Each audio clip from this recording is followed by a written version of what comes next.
लोकं कर्जात का अडकतात माहिती आहे का? कारण त्यांचा इन्कम कमी नसतो, परंतु त्यांचा खर्च भरमसाठ असतो. त्याच्या खर्चावर त्यांचा कंट्रोल नसतो. त्याच्यात सगळ्यात पहिलं कारण म्हणजे लाईफस्टाईल इन्फ्लेशन.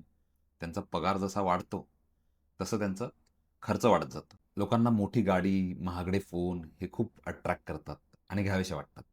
परंतु त्यांची सेव्हिंग मात्र शून्य असते. दुसरं कारण म्हणजे ई-एम-आयचं कल्चर. अरे ई-एम-आय आहे ना, ई-एम-आय आहे ना, ह्या गोष्टीमुळे सगळ्या गोष्टी ई-एम-आयवर घेतल्या जातात. गरजेच्या नसलेल्या सुद्धा वस्तू ई-एम-आयवर घेतल्या जातात. तिसरं कारण म्हणजे social pressure.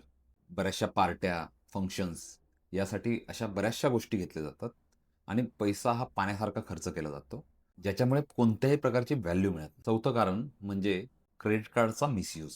Minimum payment due करून किंवा मिनिमम ड्यू असलेलं पेमेंट भरून लोकं 30% ते 40% इंटरेस्टच्या जाळ्यामध्ये अडकतात आणि आपली स्वतःची वाट लावून घेतात. लक्षात ठेवा, कर्ज घेणं खूप सोपं आहे, परंतु त्यामुळे आयुष्यातली सर्व शांतता निघून जाते. त्यावर उपाय म्हणजे काय? तर आयुष्यातले अनावश्यक खर्च टाळा. स्वतःसाठी एक इमर्जन्सी फंड तयार करा आणि लवकरात लवकर इन्व्हेस्टमेंट सुरू करा.